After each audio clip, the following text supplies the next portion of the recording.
Good morning. This is the CBC Morning Report, and I'm Wendy Burke. In our top story, Barbados is bracing for any implementation of a singular global minimum corporate tax rate of 15%.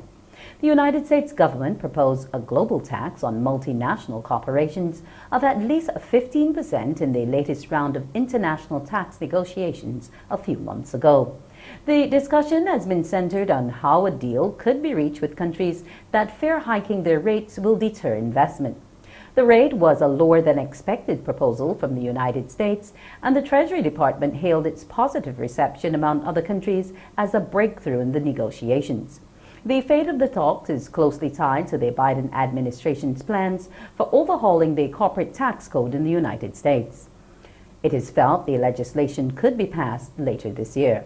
A deal over a global minimum tax would better allow the United States to make the increase without putting American companies at a disadvantage or encouraging them to move operations offshore. However, Barbados welcomes businesses which operate offshore and has been putting plans in place to brace itself if there is any implementation of the tax. To discuss how this all impacts Barbados and the companies which have come here to do business is President of the Barbados International Business Association, Derek Cummins. Welcome to the Morning Report, Mr. Cummins. Let's Thank you, unpack Wendy. this legislation and what it means for the businesses under your organization's umbrella. What does it mean for them? Well, let's just start by saying that yes, Barbados has, in principle, signed on to this as part of the inclusive framework of the G7 and the OECD. There's really no point being outside of this. So we have signed on, and changes will come.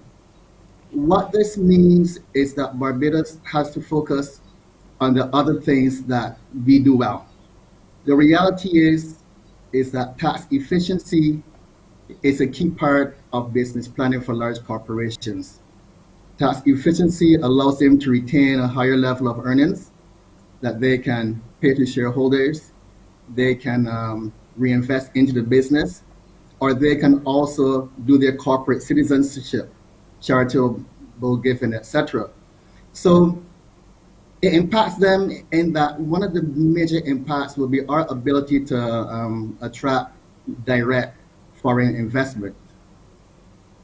Because obviously, as I said, taxation has always been a part of our platform, but not the only part of our platform. So what we need to do now is focus on the other things, the other value addeds that Barbados offers to our clients and our companies. Let's So look at we some of can, those value addeds and weigh the pros and the cons for us in terms of doing business here. okay, so our value proposition was never taxation alone. We had talked about lifestyle, we talk about a highly educated population, we talk about infrastructure that works, telecommunications, etc. We talk about the one issue we have here, obviously, is the ease of doing business. In order to attract these businesses, let's forget about taxation for now. We have to implement and make more efficient the ways in which we do business. We have inefficiencies in many processes within Barbados and within government. We have a lack of certainty of process, a corporate registry, the state of which has been ignored for years, and this being a critical engine to our business. Thankfully, a lot is being done current now to improve on this, and we are on the cusp of reaping the benefits of improvements in digital transformation, etc. So there's a whole lot that we can offer from lifestyle. We have the 12 months welcome stamp, which then flows into a work permit, which then we have to look at ways of special entry permits. And then on a long-term basis, are there ways to citizenship where people who come to Barbados and work and spend many years in Barbados can even eventually become citizens? So there's a lot that we can offer So are besides you just tax. suggesting are you suggesting citizenship by investment? No, we've seen many countries and some of our Caribbean neighbors do citizenship by investment. That is not a route that Barbados has selected to go. We more consider citizenship by engagement, and that being long-term engagement. We have many practitioners who have traveled from the UK, from Canada, and have been here for many years, a decade or more. They've raised their children here and they've gone to school here. But when they look to leave, they have no citizenship.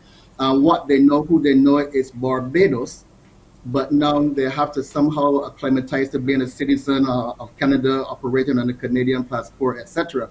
So, as the Prime Minister has said, we are a declining population. So, if we can find a way to attract innovators to Barbados, when innovators come to Barbados to establish their companies, maybe they will also encourage their teams to come, their staff to come. And what will this do to the Barbados population? For me, that's nothing to be fearful of because iron sharpens iron.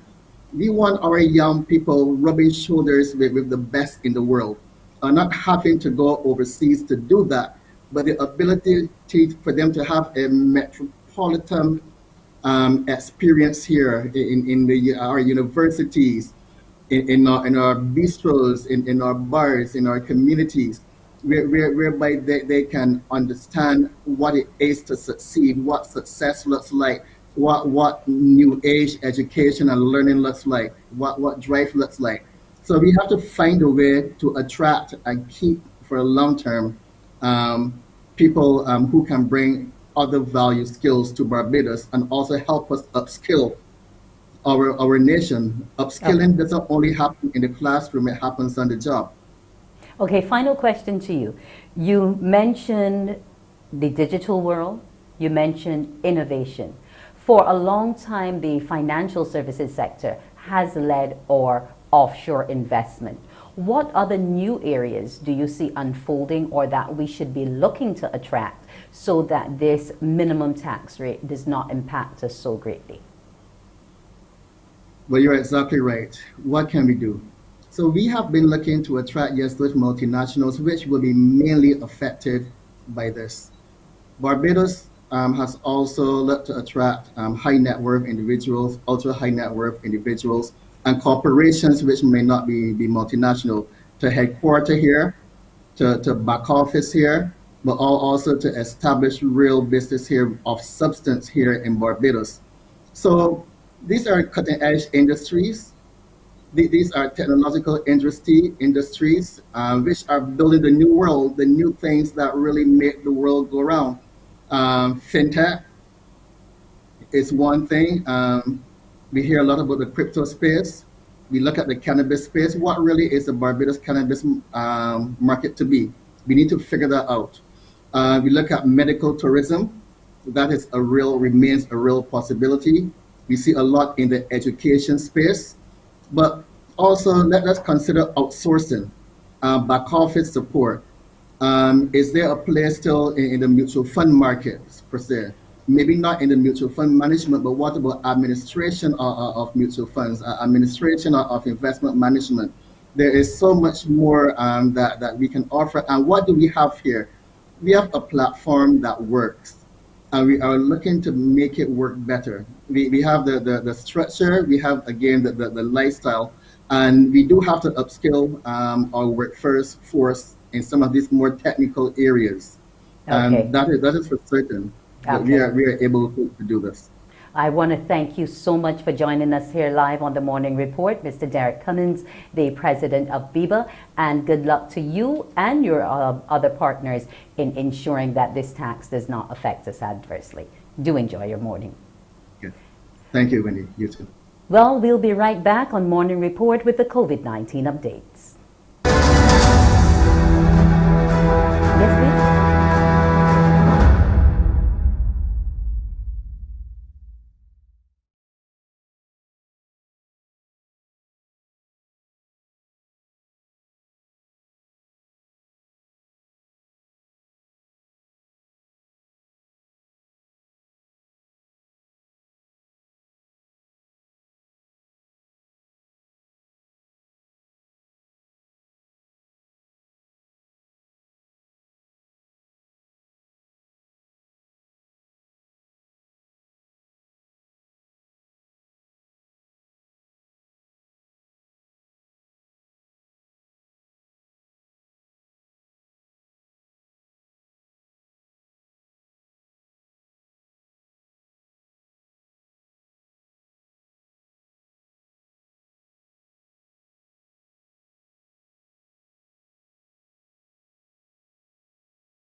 Welcome back to the Morning Report. There are 90 clusters under investigation by the Barbados health authorities dealing with COVID-19.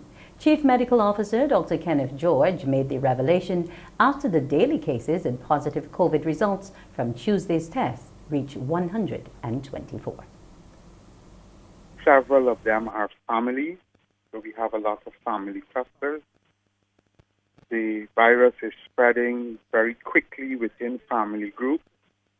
The other groups that we have identified of concern are bars, restaurants, rum shops, large business houses, and a few churches. I would just like to implore persons to observe our protocols, make sure that they are on guard at all times, including households when there's a lot of traffic within that household. Because it is expected that during household time or during home time, persons will instinctively reduce their guard and we will have more transmission. The Chief Medical Officer says he is concerned about the number of children and unvaccinated Barbadians who are testing positive for COVID-19.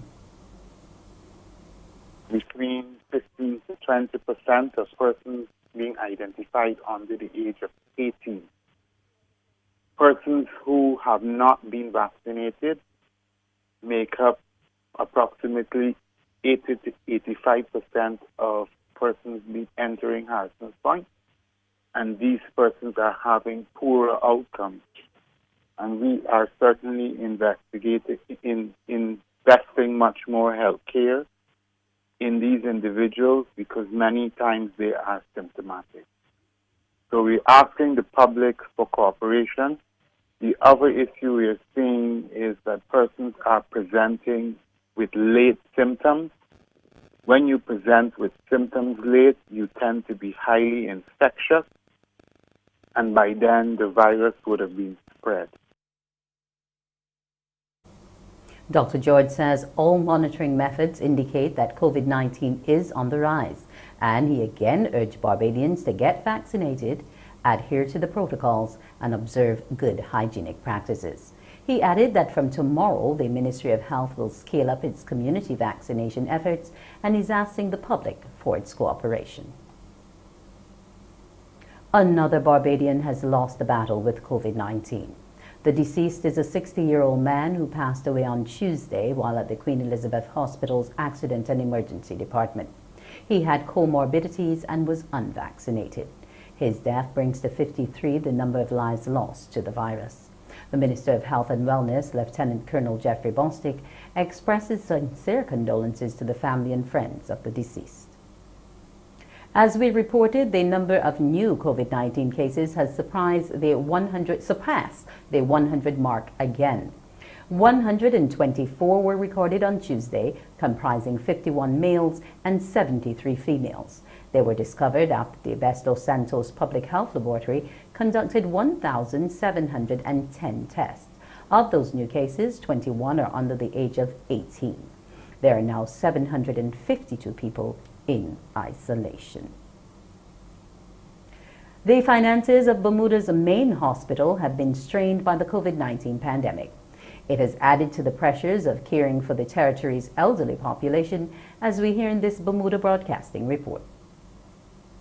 The healthcare system in Bermuda over the past many years has been under fairly sustained pressure. The demographics that are in Bermuda of an aging population with a lot of chronic disease is well known, and going back to 2018 when we undertook a clinical services plan, the increasing costs within healthcare were clearly identified at that time.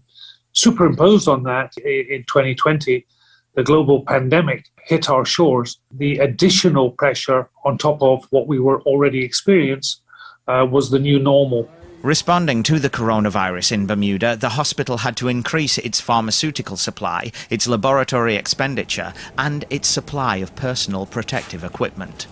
Perhaps most significantly, the hospital increased staffing above what was anticipated and at times had to deal with the sickness or quarantining of staff.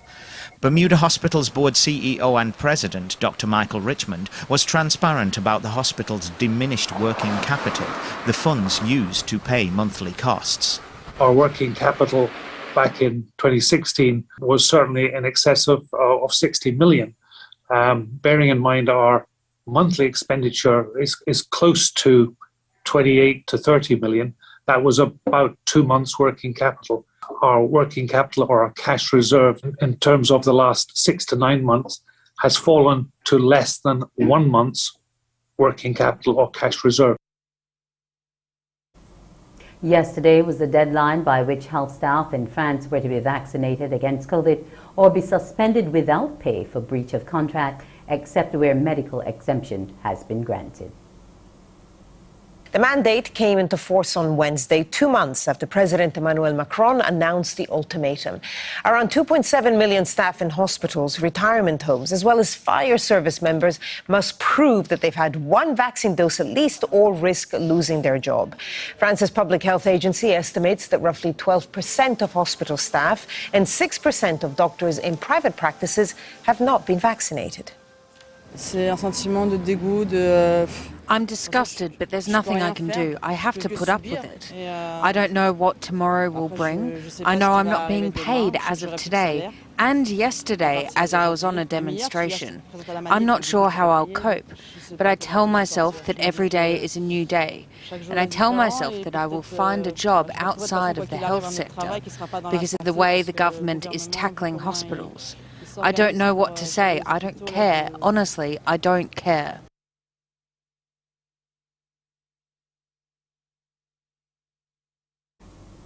Time for a preview of what's coming up on Morning Barbados. And for that, we welcome Pearson Boone. Thank you, Wendy. Good morning, everyone. Wendy, we could sure use some really good news today, couldn't we? Yes, indeed. And so that's why there's Thursday. That's why there's also the day on which we recognize our exceptional young people. This morning, you'll meet a young girl, 12 years old. She resides in Hamilton, Ontario, Canada, but she's already a budding actress and she is the junior librarian in her home state. She'll tell her story. We'd also today meet the acting opposition leader and opposition minister on the economy and industry in the Hay Parliament. We'd love to hear his views on some topical issues. But also we'll be meeting a slew of young people who are heading off to pursue their dreams, and they're coming from Barbados, Antigua and Barbuda, St. Lucia, thanks to the Chevening scholarships. They'll tell their story as well. So just a little bit about what you can expect when you join me here at 6:30 on Morning Barbados. It's back to you, Wendy. We'll take another break and return with more news.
food meeting turn is how residents of the Pine St. Michael are looking to feed themselves. CBC's Trevor Thorpe tells us Angela Aline is the brains behind the project. Help from within. That is the thinking behind a community effort aimed at feeding residents of the Pine. It's the brainchild of dressmaker Angela Aline. She says the initiative is to help families who cannot help themselves. It is like to help families that can't go in the supermarket and spend like $350, $320 for this stuff like I sharing out is like $320. You just pay $10 a week and bring an item and from 1 to 32 and every week you get a turn. She says things have been working well. You pull a number and the number have on an item, you bring will bring that item and the number that you pull, it will be your turn to get the everything. Ms. Aling says she does not rule out the number rising for the new turn as there are lots of new people waiting to get in. It depends on the amount of people that are in it. Right now we have 32 people. So if many finish now and more people want to come in, it could go as far as 40, 50, it depends how much people come in. Trevor Thorpe, CBC News. In sports, St. Kitts and Nevis Patriots, led by Barbadian all-rounder Dominic Drakes, are the new champions of the Hero CPL, winning their maiden title in 2020 final yesterday against St. Lucia Kings. The Kings, who were also the losing finalists last year, batted first at Warner Park and posted 159 for 7 off their 20 overs. Player of the series, Barbadian Roston Chase, top scored along with Raheem Cornwall with 43. Chase striking 4 fours and 2 sixes, and Cornwall 5 fours and 2 sixes. Player of the match, Drakes, then got the Pats over the line off the very last ball. His 48 not out off 24 deliveries, inclusive of 3 fours and 3 sixes, saw the champs to 160 for 7 to win by 3 wickets. We have full match highlights.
It's now time for us to see whether we'll need an umbrella or sunblock.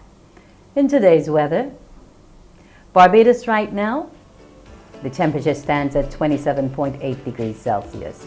It feels like 34 though. Humidity stands at 85 with the barometric pressure at 1014 millibars. The winds from the east at 20 kilometers per hour. Our tides, low tide will be at 6:27 p.m.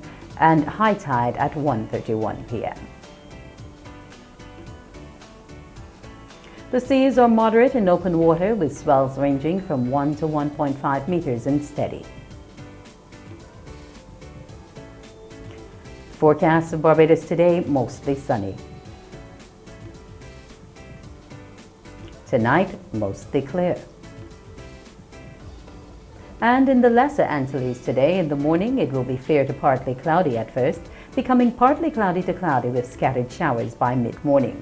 In the afternoon, it will be fair to partly cloudy with a few brief scattered showers. And tonight in the Lesser Antilles, fair to partly cloudy and slightly hazy with a few light showers.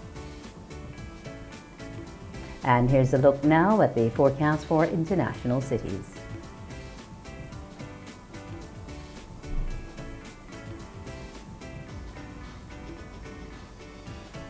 That's it for now. We'll see you at 7. It's back over to Pearson for Morning Barbados. Wake up, wake up, wake up, wake up. Barbados, get up. Good morning. Good morning, Barbados. Good morning. Good morning to you. Good morning. Morning, morning, morning. Good morning to you. Good morning. Morning, Barbados. Good morning. Good morning to you. Good morning. Morning, Barbados. Good morning. Wake up, wake up, wake up. Morning to you. Indeed, good morning to you. Terrific Thursday morning to everyone, everywhere. Today is the 16th of September 2021. I am Pearson Bowen, welcoming those of you watching us here in Barbados on your TV screens, and for those of you around the world watching us on our social media platforms on Facebook and on YouTube. Wonderful having you company today. Today, exceptional young people. You know how Thursdays go. And so today we're going to be meeting them from all over the world. One in Canada, one in Antigua, another in St. Lucia, and of course, beautiful Barbados as well. But today also starts the forum on youth, all part of the lead up to UNTAD 15, and so that global conference is coming up on October the 3rd. The Youth Forum starts today, runs until the 18th, from inequality and vulnerability to prosperity for all. You need to register now if you don't already register, if you aren't already registered. Register now at untad15.org, and you can pull up, change the rhythm as young people make a difference in your own respective ways. So UNTAD 15 is on. The Global Youth Forum is also on today. Now, let's get started with our exceptional young people. We're going to travel all the way to Hamilton, Ontario to meet this young girl born of Barbadians. Her name is Ainara Aline. Good morning to you, Ainara. Good morning. How are you? I am doing well. How are you? I'm great. Oh, it is so wonderful to meet you as a young actress, just 12 years old. And congratulations, by the way, on all that you've been able to achieve thus far. Thank you so much. You're very welcome. So tell us a little bit about some of your theatrical productions that you've done so far. Well, my first musical that I did, that was my first ever acting role, was a musical called Once on This Island in Toronto. I was very nervous, but it was just an incredible experience. And then I was featured on TV, on Lifetime, PBS, and TVO, and just everything that I've done so far is amazing, and I just love acting. Oh, you're living a charmed life. There are so many young girls watching today who are thinking, wow, I wish I was like Ainara. So what was that bug that bit you to get your feet wet into theater and acting and being featured in the way that you are? Well, I'm not sure. I think I I like becoming characters. I like pretending to do things and acting. My family often told me that I was very dramatic, so I not put that to use, you know. And yeah, so I started taking classes, different acting classes, and I had to bring coaches. And one of my coaches actually was the person who featured me in my first musical and sort of started getting me an agent and all that. So yeah. That's great. Talk to me about your father and your father's influence on you and all that you do. Yeah, my dad is always very supportive of everything that I do with my acting and all my extracurriculars in school and in my Instagram, in our bookshelf. He always helps me with everything. He even dresses up and plays with you, right? Cosplay? Yes, I love cosplaying. It's so fun. We dress up as different characters, and it's also sort of acting too, because I get to pose and pretend to be whatever character I'm dressed up as. There's always cool things at Comic-Cons and stuff, so I'm really excited to get back because, you know, COVID shut down and everything. Hopefully we'll be back soon. So your father's a little bit crazy like you, right? Yeah, I guess, a little bit. But you know, you talked a little bit about this bookshelf of yours. Talk to me about Ainara's bookshelf. What's that about? Well, Ainara's bookshelf is my Instagram account or Bookstagram account where I share and review books with people of color as the main characters and by their own voices stories, so by people of color. And yeah, so I just share review books, I get to interview authors, and I read children's books. Well, that's great. And I'm told that you also relatively recently received an award for that effort. What was that award about? Sorry, pardon me, I glitched out for a second. Well, I was asking, yeah, you froze for just a moment. You just recently won the Women Who Rock Award in October last for your Instagram account. That must have been something super. Yes, I was so honored. It was incredible. I was so glad to be even nominated in the first place, and then to win is just such a huge achievement, and I'm so grateful for everyone. I'm so grateful for my Auntie Anne who actually nominated me for that award. So yeah, that was just so incredible. I couldn't believe it. How did you become the resident junior librarian? How did you become that? Oh yes, well, HPL. You forgot about that, right? Yeah. Of course not.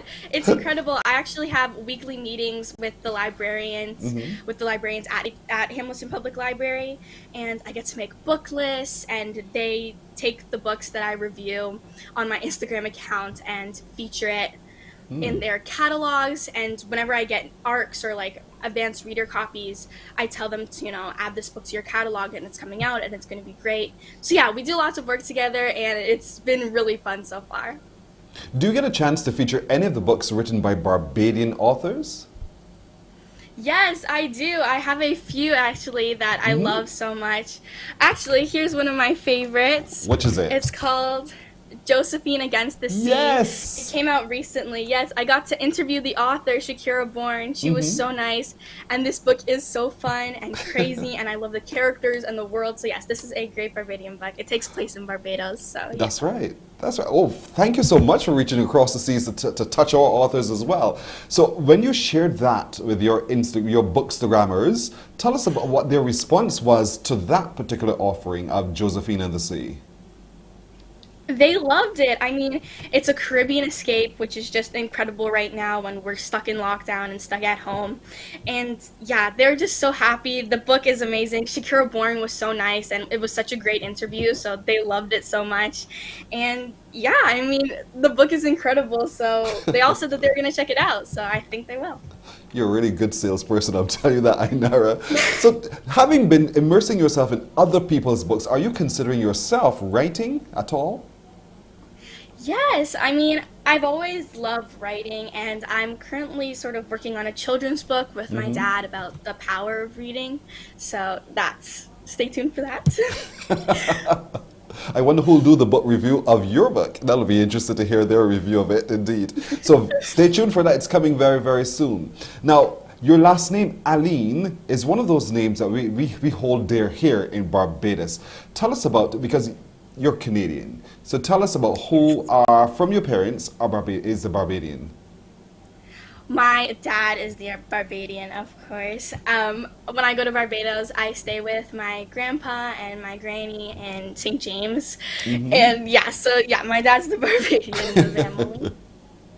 And what does it mean to you when you come to Barbados and meet us Barbadians? How does that make you feel? It's always incredible. Going to Barbados is always a good time.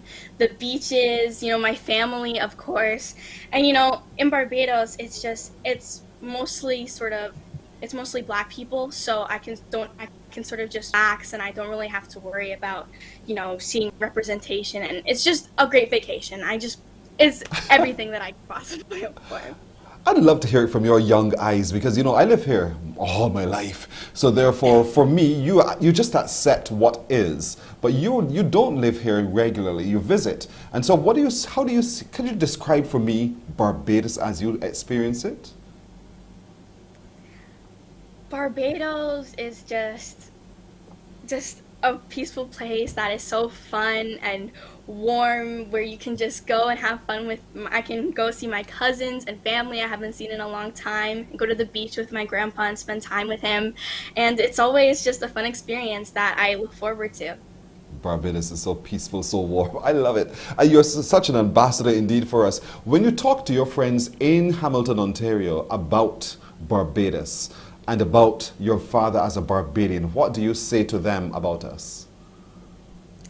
Well, for Barbados, I say that I love going to Barbados. I love seeing my family and everybody there. When I go to Barbados, I love the beaches. I actually have my friend, and I talk to her about it all the time, and she's always like, I really want to go to Barbados now. So I'm going to have to take her on my next trip with me. But yeah, so I love Barbados, and my friends also has Bayesian in her as well. So it's just really, I'm always good things. Oh, that's great. Do you get a chance also, does your father prepare any Bajan dishes? And if he does, which ones do you love? Well, my granny, who is here right now, she definitely prepares lots of Bajan dishes. We have fish cakes and all that stuff here, and it's just delicious. Fish cakes are just delicious. Do you get a chance also to hear our music, the music of Barbados? And, do you at all get to hear it? My grandpa visited recently, and he had the Barbados news channels all the time. So the radio channels, I mean. So yes. I got to listen to all that when he was here. Good. You see, one of those books that you claim to have been one of your recent favorites is one called My Soca Birthday Party. Soca is one of our genres of music. So what is it about that particular book that you find so interesting? Yeah, My Soca Birthday Party is a great book. It features lots of different Caribbean food and music, and there's actually, they have the Barbados flag. All the kids are wearing different Caribbean flags on their shirts, and there's one with Barbados on it. So yeah, there's just all the different Caribbean countries and all the food, and it's just so cute and so fun, and I love that children's book. Did you get a chance to take back with you to Hamilton, Ontario, anything, whether it's a small replica of our flag, anything that says to everyone that you meet, this is Barbados? Do you have any? I don't have it on me right now, but I have a little, I would say snow globe, but it's filled with sand and has Barbados in it. It has Barbados in it. I'm actually got a Barbados shirt on right now. Yes. With our flying fish.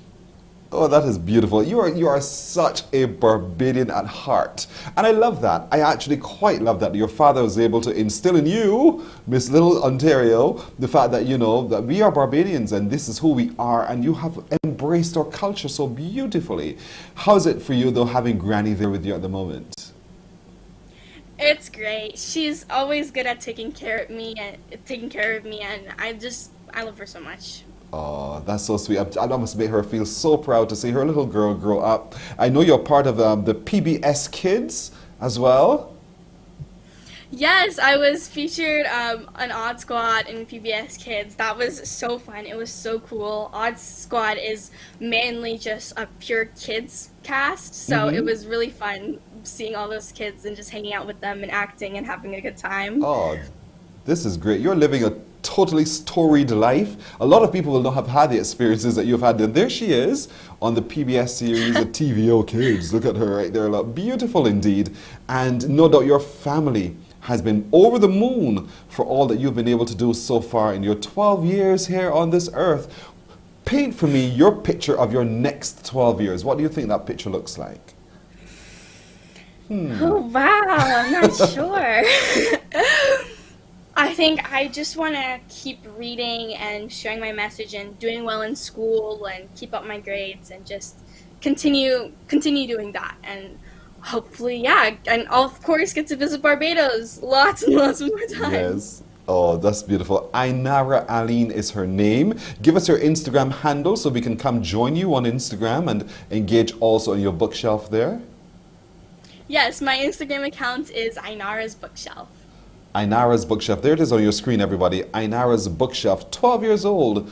And she believes representation is important. So let's read, learn, and grow together, one diverse character at a time. And so you can join her Instagram page, follow her there, Ainara's Bookshelf. You can also get some of her book reviews. You'll get to experience a lot of what she reads, and hopefully out of it you too pick up the book to begin to read as well. Ainara, it has been our immense pleasure interacting with you. You're such a beautiful young lady, and you're going to grow into quite an awesome, outstanding contributor to the world as well.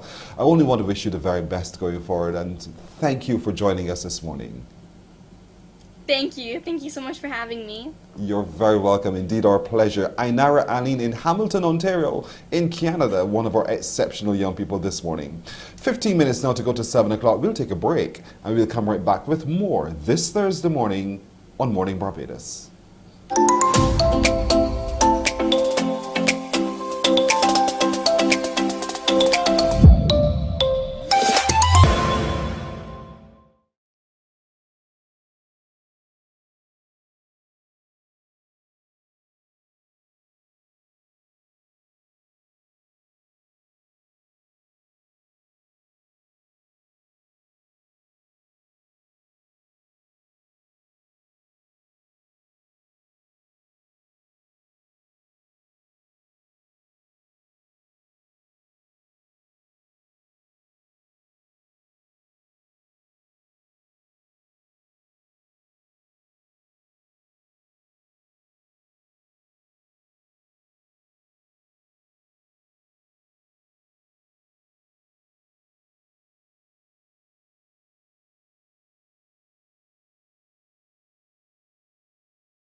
12 and a half minutes now to go to 7 o'clock this Thursday morning, our exceptional young people. The next is the acting opposition leader and opposition minister on economy and industry in the Hay Parliament. He's one of the Hay ambassadors. His name is Renako Bailey. Renako, good morning to you. Hi, good morning, person. How are you doing? I'm well today. Thank you for asking. How are you doing? I'm doing fine. A bit tired, but I'm fine. Life is like that. You get tired from time to time, but a little bit of rest and you'll be fine and good to go again. Now, you're part of the Hay Parliament, of the Hay campaign, thanks to Ashley Lashley. We're getting to meet a number of you. So tell me a little bit about your decision to be a part of the Hay campaign.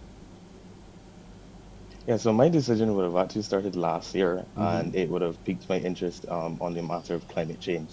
And then from essentially last year, the interest grew, and here I am a year later, representing the Hey campaign in various forms and capacities. Were you always this passionate about the environment and the climate change?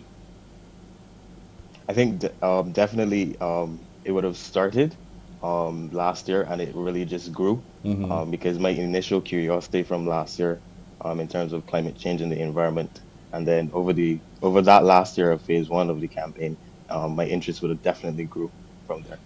As a Hey ambassador, what changes have you recognized in yourself having joined this particular program?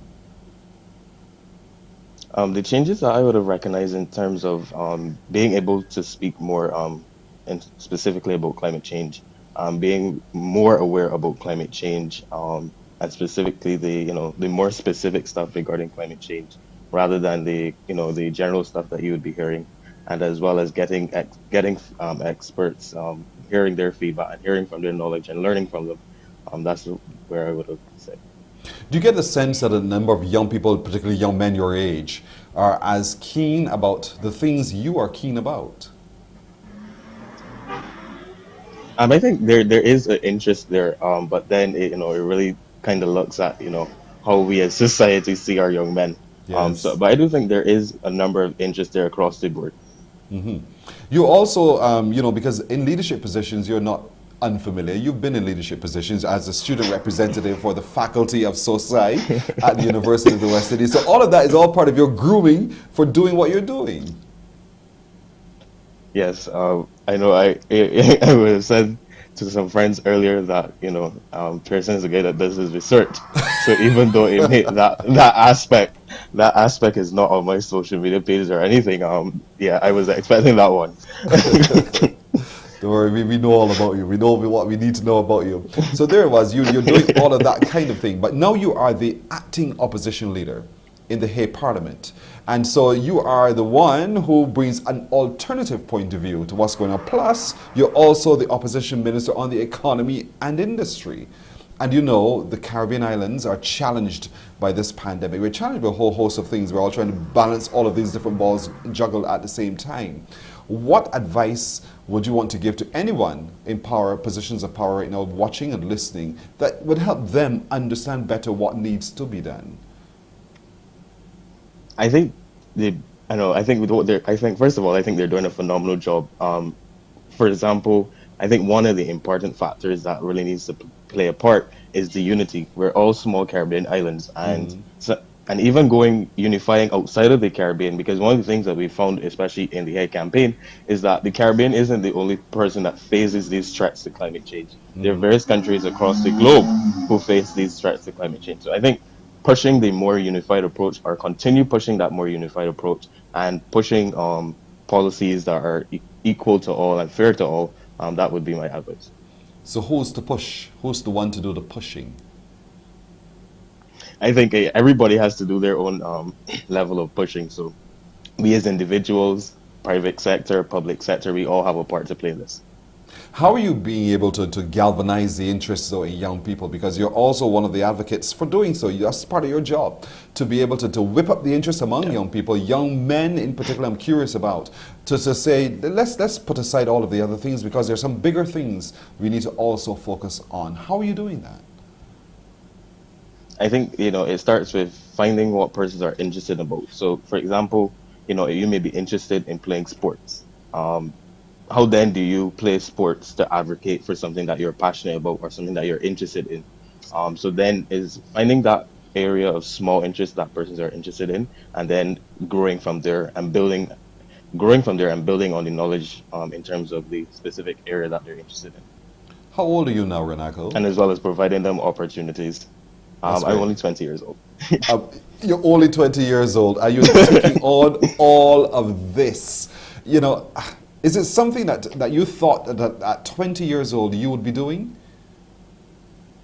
Definitely not. I don't even know. I knew I would have been at university at 20, but in terms of the various stuff that I'm doing currently, definitely not. Mm-hmm. How did you know that at 20 you'd be at university? Yeah, because that's the career path I wanted to follow. I mean, it still is the career path that I wanted to follow.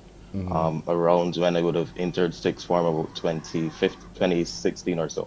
And you know, straight on, I'm going to university because this is what I'm going to be doing. I'm doing international relations and economics. You knew that even then. Well, well, going into sixth form, I actually wanted to do a double major, because you know they're both areas of interest. But I think that was the best choice in terms of programs offered. And that's where it started. The interest actually surprisingly, because before I actually wanted to pursue that degree, I wanted to be in the medical field, whether it be a doctor or paramedic.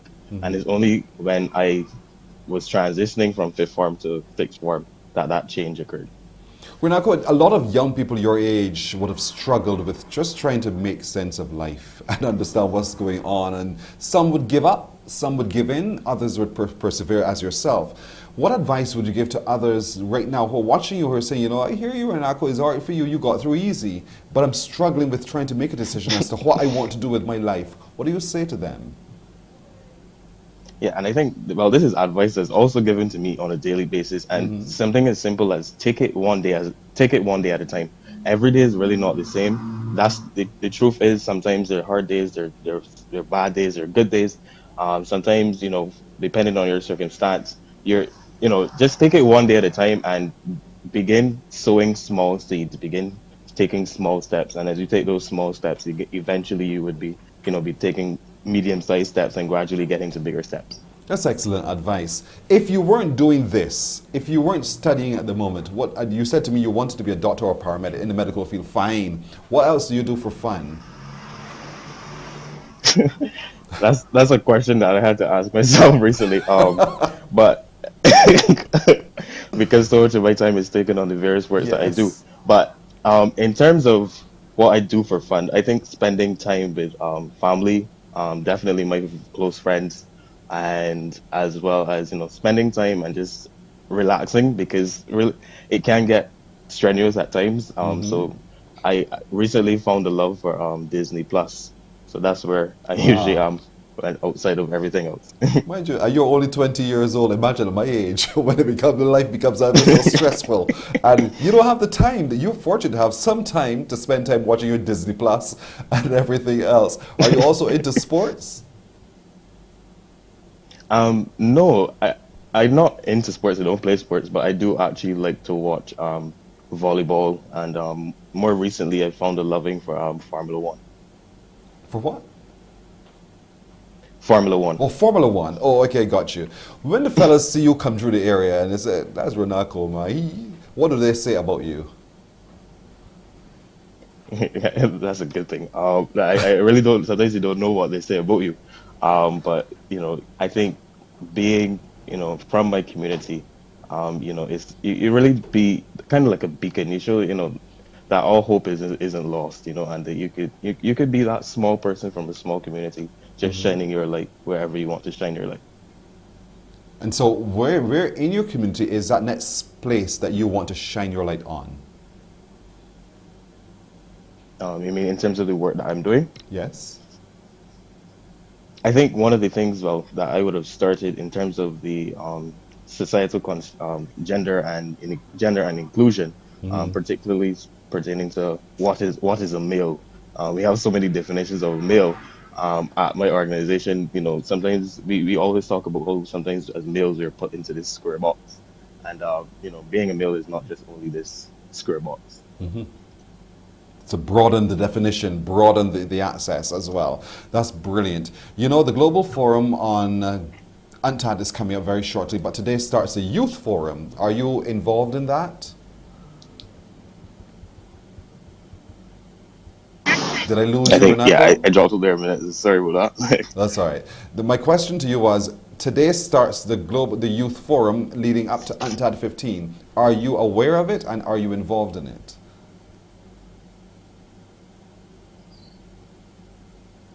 Are we having a hearing issue here now? It seems as if Renako can't hear me at the moment. But Renako?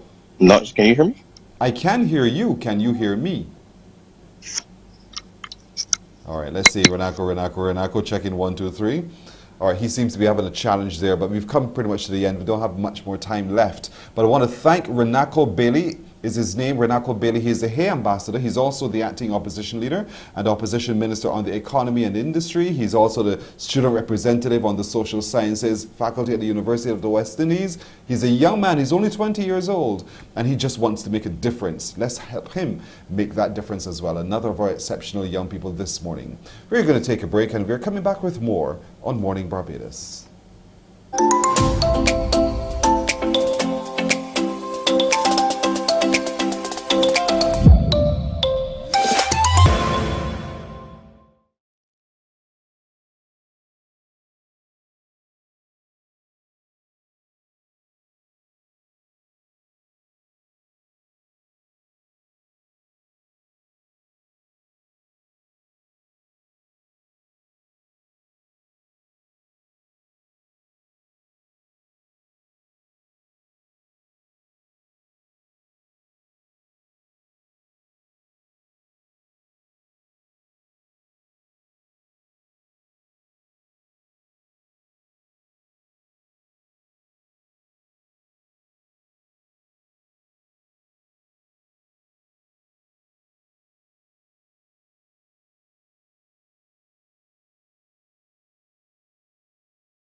Morning.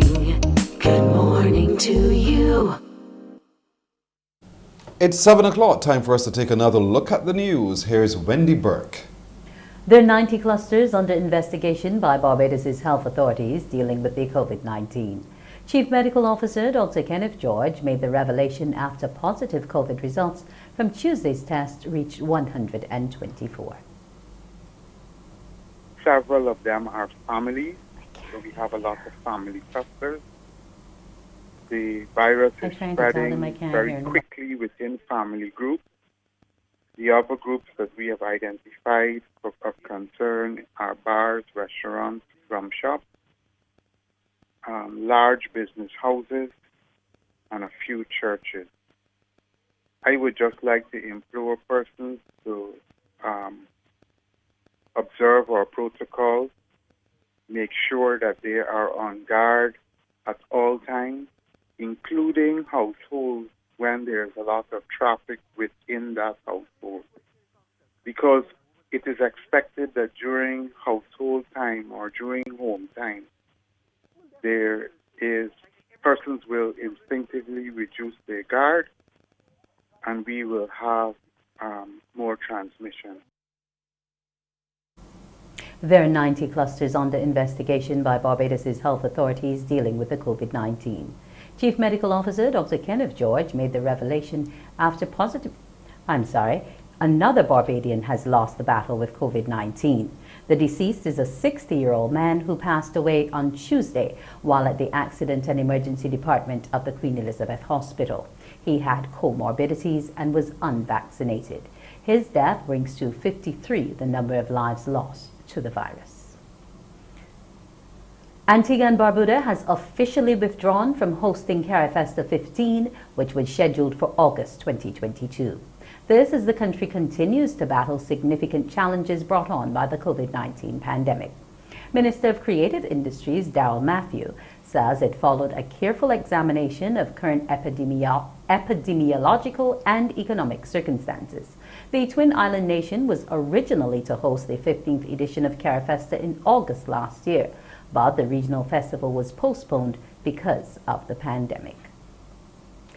Yesterday was the deadline by which health staff in France were to be vaccinated against COVID or be suspended without pay for breach of contract, except where medical exemptions were granted. The mandate came into force on Wednesday, 2 months after President Emmanuel Macron announced the ultimatum. Around 2.7 million staff in hospitals, retirement homes, as well as fire service members must prove that they've had one vaccine dose at least or risk losing their job. France's public health agency estimates that roughly 12% of hospital staff and 6% of doctors in private practices have not been vaccinated. I'm disgusted, but there's nothing I can do. I have to put up with it. I don't know what tomorrow will bring. I know I'm not being paid as of today and yesterday as I was on a demonstration. I'm not sure how I'll cope, but I tell myself that every day is a new day. And I tell myself that I will find a job outside of the health sector because of the way the government is tackling hospitals. I don't know what to say. I don't care. Honestly, I don't care. And that's it for news. Over to you, Pearson. Wendy, thank you. Our time is just 4 minutes after 7 o'clock. We're going to take a break here. We're coming back with our Crumbs question of the day. Morning, morning, morning. Good morning. Good morning to you.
It's now 5.5 minutes after 7 o'clock this Thursday morning, Exceptional Young People Thursday. Time for today's Crumbs question of the day.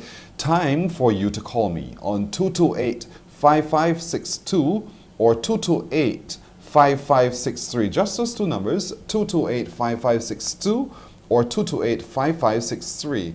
Here is today's Crumbs question of the day. When was the Springer Memorial School officially opened?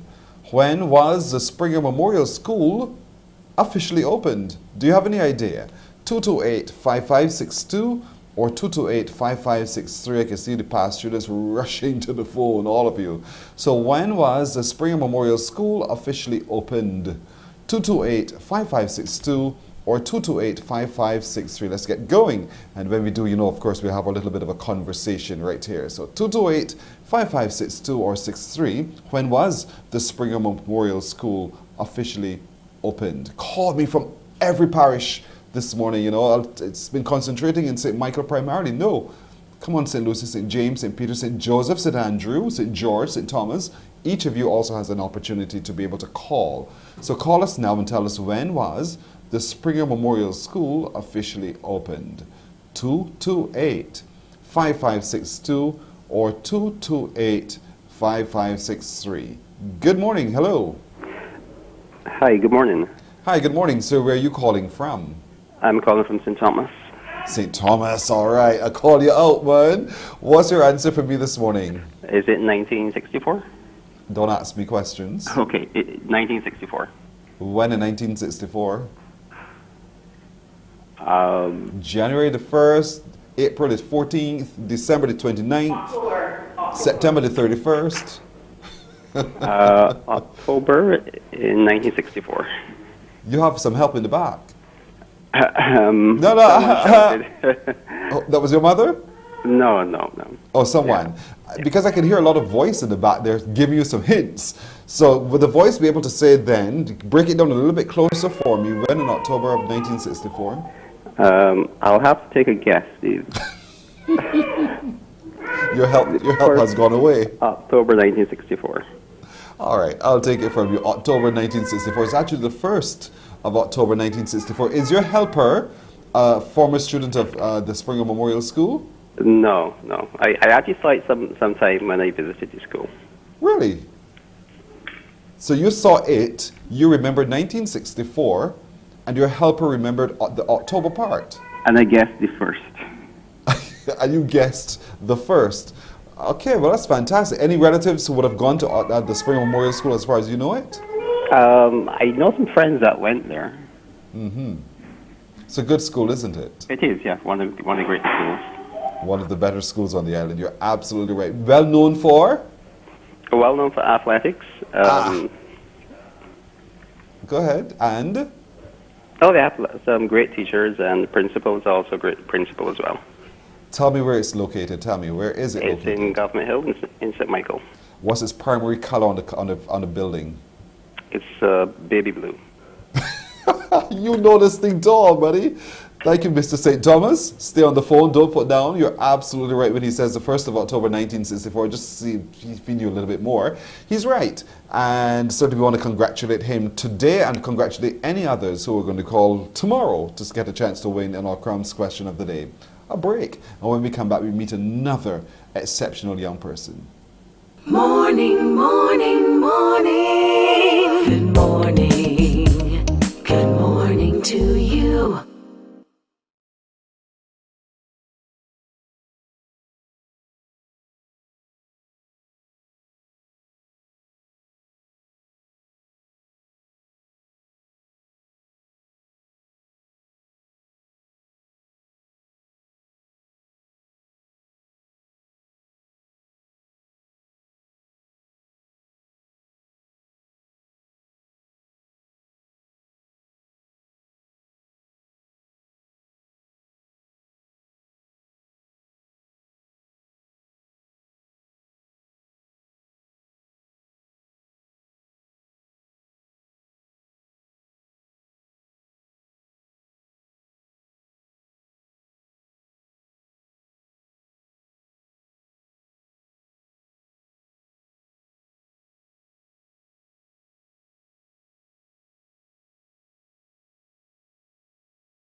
Very fast approaching 12 minutes after 7 o'clock here this Thursday morning on Morning Barbados. Let's meet some scholars now, some chevening scholars as a matter of fact. Let's start with Home Barbados.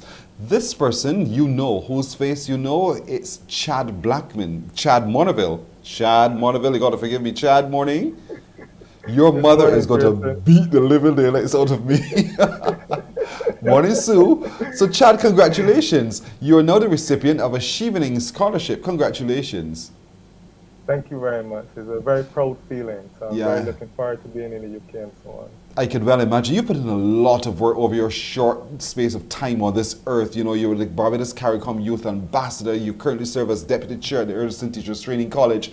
There's so much that you already do. So, what else do you want to achieve at the moment?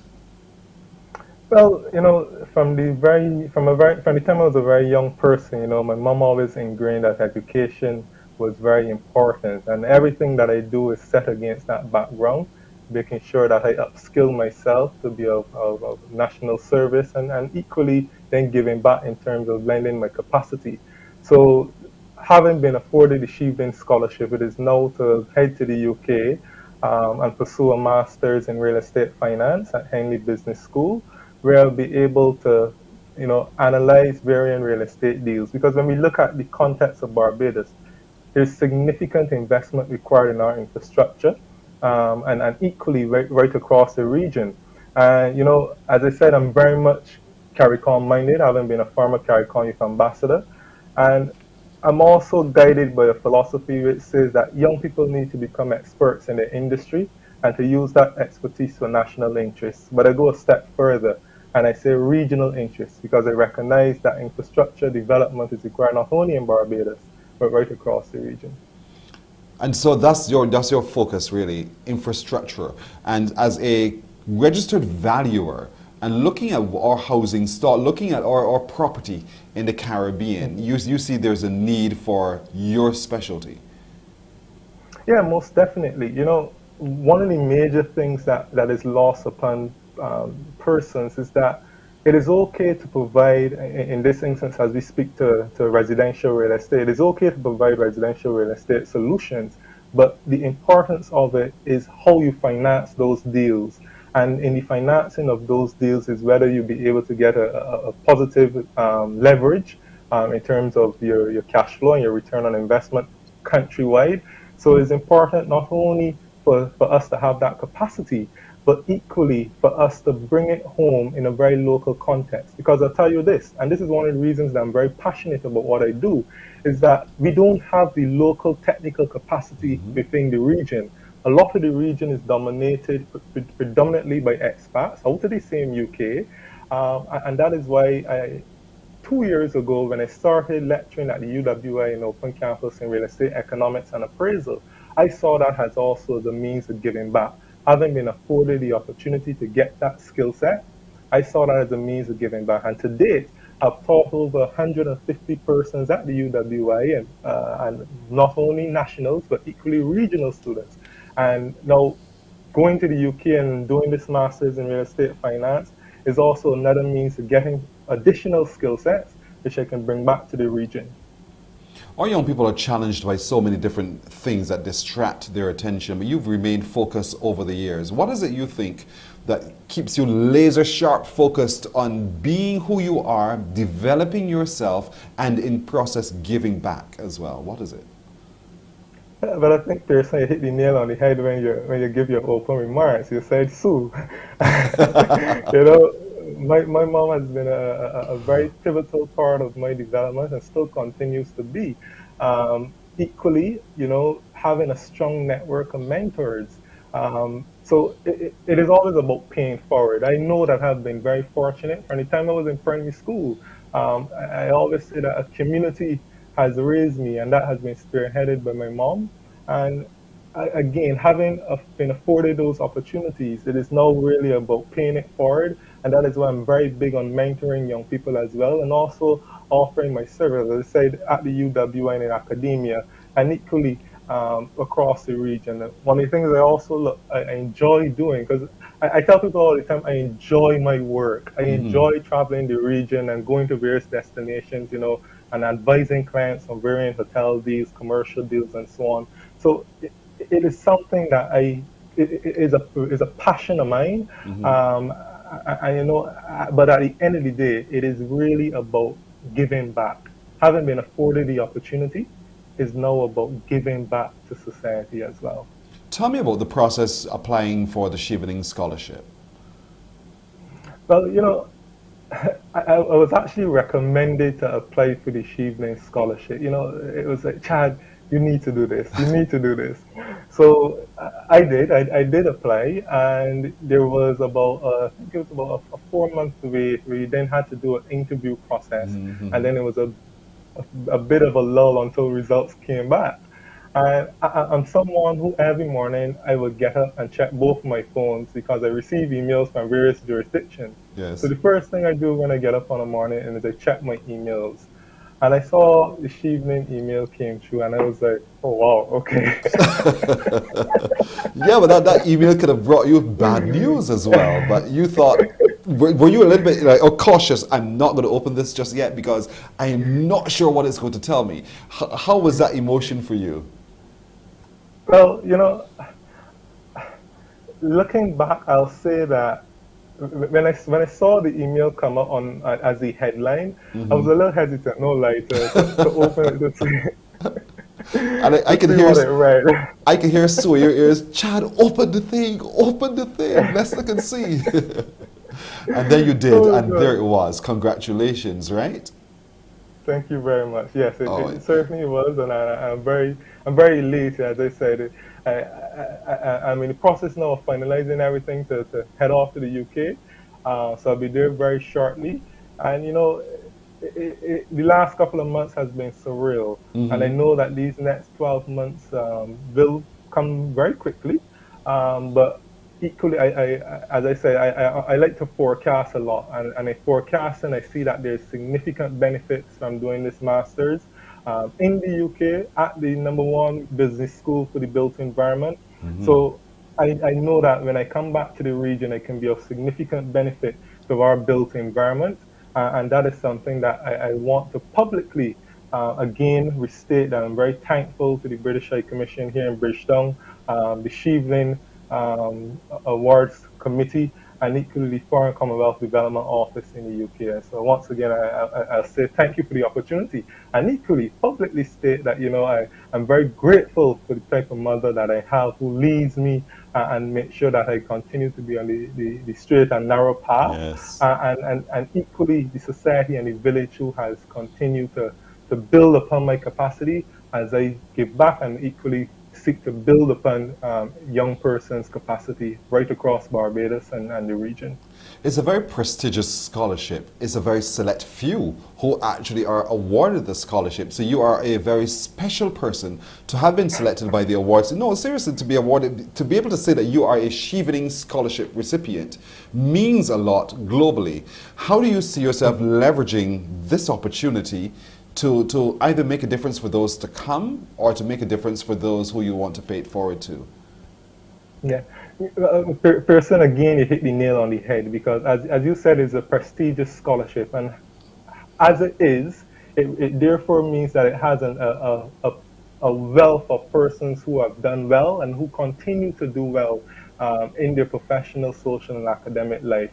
And therefore, it is about creating a personal ecosystem of individuals who you can reach out to and bring synergies. Because again, already before I've gone to the UK, I've been in contact with persons who will be doing MSc specializing in finance or anything in the built environment. As you know, I serve as deputy chairman at Erdison Teachers Training College, and therefore equally I have a significant interest in education of Barbadians and the region. And therefore it is about, as I say, creating that ecosystem, that personal network and professional network of Shevelin scholars who will be able to, as I said, bring synergies. But equally, not only within the Shevelin network, is also about the access to the lecturers at the University of Reading in Henley Business School. Because I'll tell you this, one of the reasons that I chose Henley Business School was because it is the #1 business school in the built environment. And therefore, when you look at a lot of the literature that comes out in the industry, a lot of it has been authored by the same lecturers at that university. Wow. So again, it's about creating that professional network, letting these people, okay, know, well, there's this young man in Barbados who can handle this big commercial deal. Let's finance and untap the billions of resources in the Caribbean, untap additionally financing across the world, because there's no getting around it, person. There's significant investment required in this region if we are going to bounce back and do well. But again, it is not only about throwing money, it's how we finance those deals.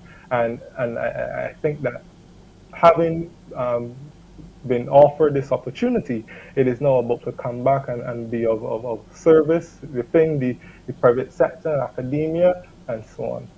Chad, you know, I'm sure I could see everyone who's been to school with you, those who live around you, all of your friends beaming brightly. You deliver very well. And so today we want to recognize you not just as a Shevelin Scholarship recipient, but as an exceptional young person doing great things. And we expect even greater things to come from you to our society and then the Caribbean in general and the world ultimately. So Chad Monaville, thank you so much for joining us this morning. Best of luck as you head off to continue charging forward, doing what you're doing very, very well. Thank you.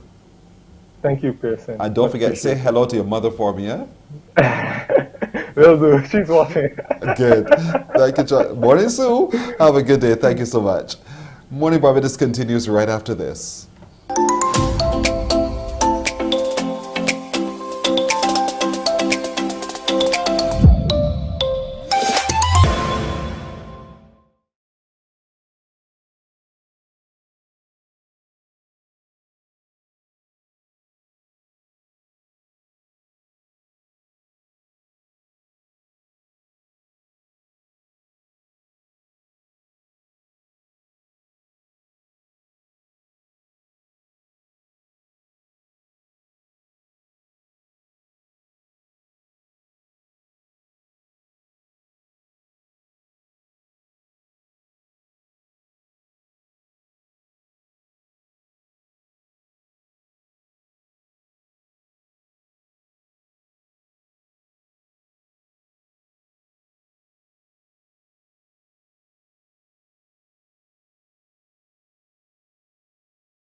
Told you we're traveling the world today. We've been to Canada, we've bounced back here to Barbados, and now we're going to St. Lucia. Our next exceptional young person hails from St. Lucia, is also a Chevening scholar. Her name is Vindhya Glovana Krishna Junai. Call it all. Good morning to you, Vindhya. Hi, good morning. Had to call the whole name because it's such a beautiful set of names come together. Congratulations on being a recipient of the Chevening Scholarship. Thank you so much. You're very welcome. Talk to me about the day you got the news. Okay, so I was preparing for work. I was a teacher, and I just checked. I saw a notification come in. As you know, I was probably checking my email more than 10 times daily from March. So I was a bit reluctant and hesitant in opening, and after I read the first 5 lines, I just stopped my phone and I ran up and down and screamed and cried. And it was so this means a lot to you. This would have meant a lot to you. Yes, yes. It was a very emotional experience, emotional day. As you know, Chevening is one of the most prestigious awards that any individual can think of receiving. And so this was just amazing to have gotten such wonderful news at the time. Wow, that's great. So what are you heading off to study? I will be doing an MSc in International Marketing. And I have been very passionate about marketing. And so I believe that this was an amazing opportunity to pursue my degree in that field. I don't know where you find I don't know where you find the time, because you also have your 2 businesses that you operate. 2 businesses. So how do you balance all of this? Studying, your focus on marketing, running 2 businesses, and being you? I believe once you're passionate about something, you find the time. So it has a lot to do with time management and analytical skills, critical thinking, to just balance the time. So sometimes you find that when I'm in one business, I am doing the job for my other business. So it's really a break for me. It's so funny. So for example, I love reading. So if I am reading, I would be reading something on marketing. So you find what we call killing 2 birds with 1 stone. Right. You don't get into idle stuff. You just focus on what you're doing, and anything that's surrounding that adds to what you are doing. Because you operate two businesses, Fruitage Jeunesse and Junet Farms. So is it all agricultural based? Yes, it's agritourism. Fruitage Jeunesse is a small smoothie business which tackles the problem of fruit wastage and youth unemployment in my community, which is Soufre St. Lucia. And Jonai Farms, it comes from our surname, of course, and it is a agribusiness where we assist farmers. My dad, I'm from a farming background. My dad is a farmer, so we assist farmers in seeking new markets and also tapping into existing markets where they sell their fruits and vegetables. What triggered you to get to the point where you wanted to operate these two businesses? Well, for Jonai Farms, it came from the pandemic, COVID, where I saw farmers were lamenting and tearing up that their fruits and vegetables were going to waste because of the full lockdown and the hotels were closed. So I just came up with the idea in less than 3 months, and I was like, hey, let me just come up with something and assist farmers like my dad and like myself. And with Fruitage Jeunesse, it is a program, a project funded by Jeff. And we came up with the idea where we saw that, again, fruits were being wasted in the community and there was a high rate of youth unemployment. So it is part of the Sustainable Development Goals #2. And we came up with the idea and we just took it from there. And so far, both of them, it has been successful. You have been so busy because, you know, you have a passion and dedication for youth and work within your community. You've been a youth ambassador, a youth entrepreneur for St. Lucia. You've been nominated for the Commonwealth Youth Awards. You are busy. So when others look at you and they think, when they slow down, do they say that to you? And if they say that to you, what do you say? I just say to them, you know what, if you have an idea, you have a goal, waste no time. You go for it. You go for it. And I get that a lot. You're not even 30 as yet and you have done so much. And surprisingly, I always feel that there is the need to do more for my community and for my country. So that is my next goal, my next approach. That I am in the UK, it's international marketing. Let us create more ties with the UK. Let us tap into not only tourism, as you know, that we heavily depend on tourism in St. Lucia, but let us look at new markets. Let us export creativity, culture, and so much more. But St. Lucia has become such a melting pot for all of that, so much more as a Helling of the West. And so you're still seeing spaces where you, Windia, can fill the gaps. So you're currently in the UK at the moment. You're at the University of Leicester, I believe it is? Yes, I am. When did you leave and how has it been for you? I left on Sunday and I am currently in quarantine. But from Monday we started with online classes. So it has been great. It's different, the environment is different and it's better than I was expecting. And so far I am just learning to adjust with the time difference, the new environment, being alone up there. But but it has been wonderful. You know, the uncertainty of the English weather, what's it been like today? It's a bit sunny today, but in the next 2 minutes it's chilly, then it's sunny again. But I'm coping wonderfully. Oh, you're going to do very well.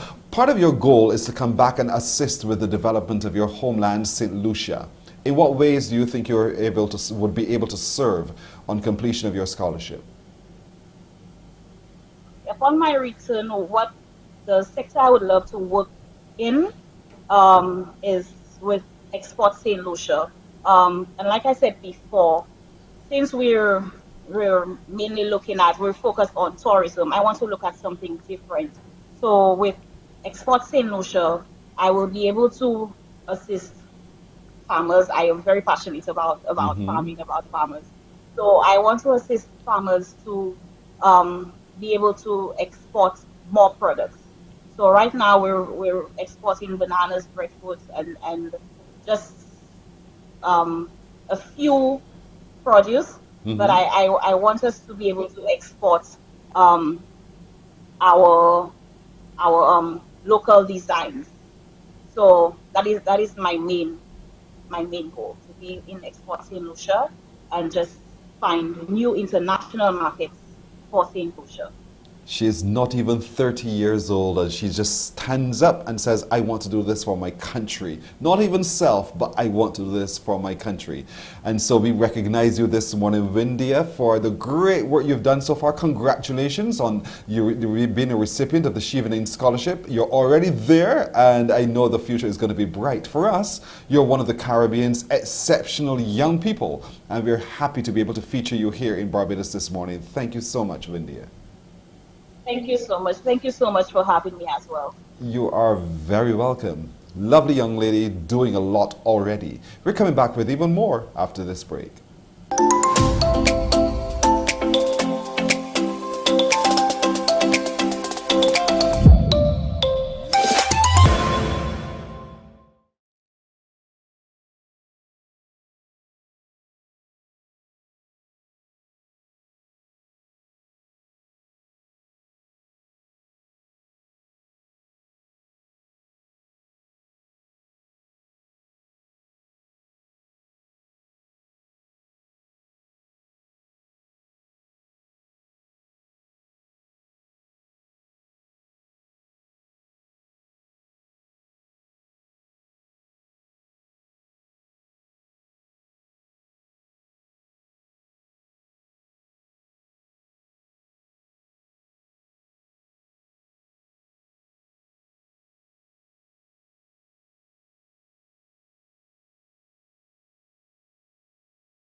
24 minutes now to go to 8 o'clock. Off to Antigua and Barbuda we go now to meet another Chevening scholar. Her name is Janice. Say it, Romain. Janice, good morning to you.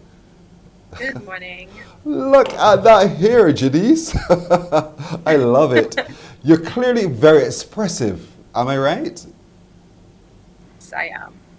I am. So talk to me about what you're trying to tell me with the hair.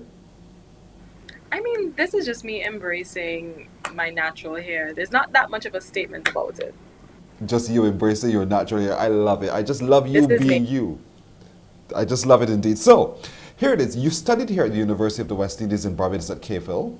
You are an attorney at law. You have been, one would almost say you're very argumentative because you are part of the moot courts and so forth, the debating and so forth. Would that be a fair assessment of you?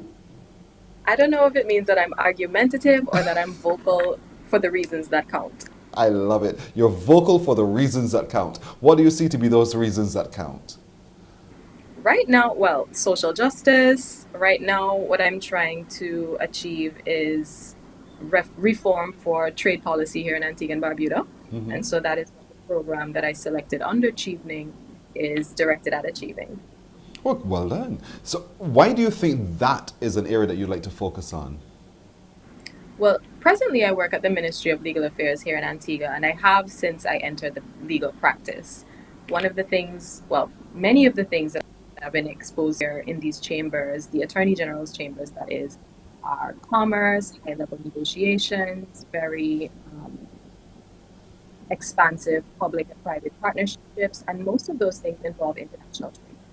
I think that one thing that is very clear as we try to manage the economic and social fallout of the COVID-19 pandemic is the fact that a number of our islands need to move away from tourism as a sole or main industry. And in order for us to actually actualize that, we do need persons who can guide on trade policy that would benefit the region. And so you're off to study, right?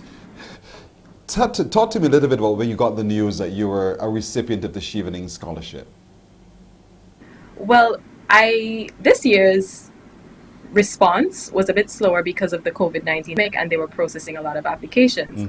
And so I honestly wasn't sure I had gotten it. I saw a number of persons begin announcing on social media, and so I was just like, oh, well, I guess I wasn't one of the recipients. It just so happened that I didn't check my junk mail, which is where that email came. And so one morning when I actually did check my junk mail, I saw the news and I dropped it in my family WhatsApp chat immediately, and I was really excited. Wow. And then what was their response to the news? Well, I heard a scream from downstairs, which was my mother, and they were quite excited for me. Super. Who was, apart from your family, outside of the family chat now, who was the next person you told that you were so fortunate to have been selected as a Chevening Scholar? Well, actually, the next person would have been, I went to work and I told my boss. So he was one of the first people that I told as well. Because he was quite instrumental in the process. Really? How so? Well, he was one of my references, and he actually encouraged me to apply for the program. So you want to come back and affect change to export markets, trade policy as it relates to export markets and so forth. But vetting once, you're working in the Attorney General's office, that's fine, as drafting legislation. But vetting your feet in politics, do you see yourself one day becoming more than just a person who's working behind the scenes? You're the guy, the lady up front, who's really communicating the government's change. I don't know that politics is necessarily the arena for me. If it does turn out that I'm one of the best persons for Antigua, I certainly won't close that door. But I'm not one of the people that thinks that you have to be a politician in order to effect meaningful change. I think that the private sector has a large part to play, and so do individual actors and technicians. You said you want to look at gender equality in trade as well as part of the focus coming back. What does that mean? And what are you seeing so that you effect that change? Well, one of the things that has been noted internationally is the fact that although women are a large amount of the entrepreneurs in society, they don't represent a large amount of persons who benefit from the revenues from trade. They have difficulty accessing loans. They have difficulty accessing policies that benefit them. And so I want to see increased women in trade. And that kind of starts from the policy and from the top down. And I want to target some of those areas that would allow for women to be facilitated more easily in trade and in trading activities and in business and commerce activities. What happens in schools in Antigua, though, to prepare the young girls to become the women who are going to access the opportunities that you're talking about? Well, I certainly think that our school system facilitates both women and men. In fact, as with many other areas in the region, there are complaints that women seem to be doing more than the boys or the men. But when it comes to, again, accessing the avenues that would allow them to grow their businesses, it's just not as easy for women to access as it is for men. When one trades, one doesn't trade with oneself, one trades with partners. And so, we operate in CARICOM, and we all, though we're supposed to be one, sometimes we create little barriers to free trade and access to trade and opportunities and so forth. How do you see what you're studying now, what you want to do later on? How can you see that change being effected at the CARICOM level? I certainly think that there's room for trade policy at the CARICOM level and a bit of reform even at the OECS level, which is that smaller trading bloc of our Organization of Eastern Caribbean States. I think that for CARICOM and the wider region, we need a digital action plan for trade that is expansive and that countries actually sign on to and adhere to, because one of the things that affects us is the low rankings regionally of our ease of doing business here in our islands. I also think that, just our customs and export procedures, regional trade needs to be a bit easier. And so these are sentiments I'm sure you've already heard elsewhere, but I think that we need our policymakers to focus on them. What is it that excites you most and annoys you most about the Caribbean? That's a difficult question. I love the weather here. I love our spirits. I love our culture. I love our music. I love us as West Indian and Caribbean people. I think what frustrates me sometimes, and probably other young people, is the lack of, I don't want to say respect, but perhaps the lack of opportunities for persons who have new, fresh ideas, and perhaps the lack of support. Still in Antigua. I didn't catch that question. Are you I'm still sorry. are you still in Antigua, or have you already traveled to the University of Leeds? I am presently still in Antigua. Okay. So when Hopefully I'll be in Leeds soon. All right. All fingers crossed and everything else as well. So the packing process has begun. The business of setting right all of your details and your financials and everything that's being done as well. And very soon, Janice will be heading off to the University of Leeds in the United Kingdom. How are you preparing yourself for the transition, though, from Antigua to the University of Leeds? Well, as you mentioned, I've already started packing, so that's covered. On a personal note, I don't think the hair will work out in the cold, and so I have plans for that as well. And even my banking and financials and everything are arranged. So fingers crossed for a smooth transition. Indeed, fingers crossed for a smooth transition. And something tells me it's going to be great with you. Janice, you have your head in the right place. I think you are going to do well for Antigua and the region at large, because the things that you want to do will also affect me here in Barbados and how we do what we do as well. Because as a region, we should work closer together. We should provide the opportunities for all of us to be able to benefit from each other as well. And I think you are on the right path. Romaine St. Romain, Janice St. Romain, thank you so much, Mantika, for joining us this morning. You are, for us, one of our exceptional young people of the Caribbean, and there's a lot we can learn from you. Thank you so much. Thank you so much for having me. We have a shared vision. Good. See? We're on the same page. Thank you so much. Have a great day. All right, Morning Barbados will continue right after this with another one of our Shevening Scholars.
It's 11 and a half minutes now to go to 8 o'clock. I don't want time to get away with from me before I remind you that Amunike Gomez needs your help.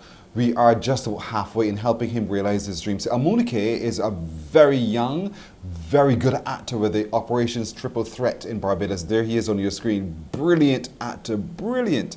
And so he wants to go to the next stage. We've just about reached the halfway mark, and so we want you to help us get to the finish line and help him go off to the United States to pursue his dream of becoming quite the actor indeed. So we're looking for just about 134 people, just about only 134 of you to donate just 125 US dollars. 134, 125 US dollars, and he makes the mark so that he can complete his course. So please, you can go on to the Bank of Nova Scotia. He has an account there in the name of Operation Triple Threat. It's a savings account. You can go wire transfer as well to the Bank of Nova Scotia, Operation Triple Threat, or you can go to PayPal, and there is the information on your screen. You donate via PayPal to paypal.com/paypalme/OTT Barbados. That's his name. Acting in his game, he is brilliant. Amunike Gomez. Help him. Just 134 of you making a small donation of 125 US dollars, and Amunike is off to see the world, off to make great what he does already so very well. Thank you so much in advance for that. 10 to the hour now. Let's meet another one of our She-Evening scholars coming from St. Lucia. Her name is Cherneil Charlery. Good morning to you, Cherneil. Good morning. How are you doing today, Cherneil? I'm good. How are you? Oh, I'm very well. Thank you for asking. Congratulations. You're now a She-Evening scholar. That must be ringing in your ears and make you feel so special. Yes, thank you very much. Yes, I do feel special and honored to be a She-Evening scholar. All right. So what is it that you're going off to study now that you've got this scholarship? I will be pursuing an MSc in Sport and Exercise Biomechanics at Leeds Beckett University. Why do you want to study that as your course of study? Well, I've always been passionate about sports. All of my extracurriculars or activities are based in sports. So I believe that doing a degree in Sport and Exercise Biomechanics is a different outlook on sports in the region. To see how the overseas professionals are doing with sports professionals, sports scientists in their camp. So I hope to be that kind of person to the region, just to help support and develop sports in the region. So what's the scope you see for sports in the region? Beg your pardon? What is the scope, as you see it, for sports in the region? I think currently sports in the region has a lot of potential. The only thing is be concentrated in certain countries. We know Jamaica has athletics, Barbados as well. But I would like to see it divided equally. I think all countries have that potential and they just need the assistance to develop and show the world what they're capable of. Neil made the difference. How would you, Cherneil, how do you see yourself making the difference? Well, currently I am making a difference. Although I'm very young, I'm only 23. I currently hold many positions in various organizations, regionally and nationally, like the Social Basketball Federation, the Cricket Association for National Olympic Committee, and my organization, supporting sport. And all of these organizations are really with talent, people, time to develop sports in the region. Although it is strictly based on sport administration currently, with my degree, I hope to contribute to this. In sports, you just love sports. Is there any one particular sport that you think you're more passionate about over the other? I would say cricket. Definitely cricket. Cricket? Yes. Why cricket? I always grew up watching cricket. My mother used to take me to cricket games. That's all I know. Cricket is I'm used to being under it. So I think it's what I'm most passionate about. And the Caribbean, what is the Caribbean without cricket? I mean, we just think of the Caribbean means embracing. Yeah, congratulations on that. I mean, Darren Sammy will be very happy to hear you say that, and all the other St. Lucians as well, hailing for you indeed. So here was now, you applied for a chance to win that Chevening Scholarship to be a recipient of, and then you got the news. Do you remember where you were and what you were doing at the time you checked on it? Yes, I do. Well, it was very early in the morning, around 6 a.m. I remember seeing on the Facebook group that many persons got their results. So I was just reading the group, and usually you see a message in between. So I was comparing. I'm like, okay, when they say we are delighted to, then you get selected. When they say we regret, then you don't. So I was just looking at the first lines and wondering, okay, let's see, this is what is going to happen. And it just so happened I accidentally opened my email and I saw we are delighted to. So then I started freaking out and telling everybody at home, oh my goodness, I made it, I made it this year because this is freaking near time. And that I made it that far, I'm very proud of it. Indeed. Well, you've just recently graduated, I believe, from the University of the West Indies here with a degree in sports science. Yes. Oh, that's great. So you're going on now to do your master's, I believe. And where are you going to be doing so? In Leeds Beckett University. Wow, Leeds Beckett University with the hope of becoming a sports performance analyst. Now, as a sports performance analyst, what are you trying to, what is it, what role do you see yourself playing, and what is it that you do as a sports performance analyst? Well, the role I would like to play is just showing the Caribbean how sports can be viewed as a science. I think that is one thing we haven't realized as yet. And once you realize that, then you can apply sports science, sports biomechanics, to understand use the techniques, the equipment necessary to improve on performance. And as a performance analyst, I would help persons better. So, for example, in cricket, you're able to tell them how to bowl, what foot to land on, how to throw the ball properly, their run up. All these things are important to get increased and success.